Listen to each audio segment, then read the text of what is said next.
মা মা শব্দটা হয়েছে একটা শান্তির জিনিস আর শান্তির জায়গা। আমরা যতই বড় হই, যতই আমরা মানে বুড়া হয়ে যাই, যতদিন মা আমাদের থাকে মার সামনে সবসময় আমরা ছোট আর বাচ্চাই থাকুক।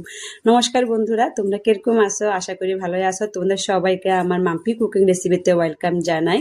তো দেখো, আজকে ভাবলাম আমি তোমাদের এই ভিডিওটা শেয়ার করি, কারণ এই ভিডিওটা আজকের না, এই ভিডিও তোমার হয়ে 4-5 দিন হয়ে গেছে গা যেদিনকে আমার মা আমাদের ঘরে আসছিল। তো মা তখন নাই, মা তো ঘরে গেছে গা, আমার ছোট ভাই আইসা মারে নিয়ে গেছে।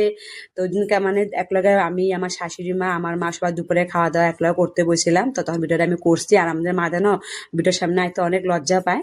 তো আমি তা একটু মারে কইয়া মার ভিডিওটা আমি করছি। দেখো মাকে হাসতেছে খাইতে খাইতে, আর মার আমি কইতেছি যে রান্না বাড়া বলে কিরকম হয়েছিল। যে কদিন মা আমাদের ঘরে আসলে আমি যা রাঁধছি যেটাই করছি, মা খুব ভালো পাইছে আর খায়া খুব মানে আমার সুনাম করছে। আর মা তো জানোই, খারাপ হলেও সুনাম করব, ভালো হলেও সুনাম করবো। মা তো কখনো সন্তানের খারাপ চায় না, আর খারাপ করবো না, আর খারাপ বদনাম করো না। ভালো হইলেও ভালো হইব, ভালো কইব, খারাপ হলেও ভালোই কইব। মা তো মাই। তো দেখো ভিডিওটা হয়ে গেছে আজকে 4 দিন। তো একলগে দেখো মা আমি খাইতে বইয়া গল্প করতেছি, খুব ফুর্তি উঠতেছে। আর জানো যেদিনকে মা গেছে কেন মনে কি একটা আমি মানে হারায় ফেলাইছি। কখনো যখন আমি চা খাইতে বসি বা ভাত খেতে বসি, রান্না করতে যাই, মার কথা খুব মনে পড়ে, মারে খুব মিস করি। আর সারাদিন সময় পাই না মারে ফোন করার জন্য। তো সন্ধ্যার পরে কোনো কাম থাকে না, যখন অবসর হয়ে যায় তখন মার লাগে ফোন করে কথা কই, আর কথা কইলে মনটা খুব ভালো লাগে। তো বাবারা কইছে আবার আসতে, মা যেন কবে আসবো করতে পারি না।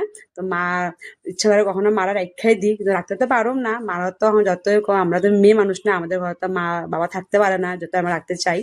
তো এটাই মানে তোমাদের লাগে শেয়ার করলাম। তো দেখো গল্প করতে করতে এখানে আমিও খাইতে বইয়া গেছি, আমার মাও লগে খাইতেছে। আমার শাশুড়ি মা বাইরে বসে, কারণ ওদিকে অনেক গরম ছিল। আমার শাশুড়ি মা এখানে বসে না গরমের জন্য, ওখানে বইয়া সুন্দর করে খাইতে আসলো। আর এখানে আমি আমার মা একলগে বইয়া বইয়া গল্প করে খাইতেছি। তো যখন মানে খাইতেটা বসি না, তখন মার কথা খুব মনে পড়ে, মানে কি একটা হারায় ফেলেছি, মানে কি একটু মানে আমার নাই নাকি এরকম লাগতেছে। তো এটা দেখো মানে মা খুব মানে লজ্জা হচ্ছে ভিডিওর সামনে। তো এটা তোমাদের লাগে শেয়ার করলাম। তো কিরকম লাগে তোমাদের আমার ব্লগ ভিডিও কমেন্টে কইবা। ভালো লাগলে লাইক কমেন্ট শেয়ার করবা, পাশে থাকবা। ভালো লাগে এটুকু।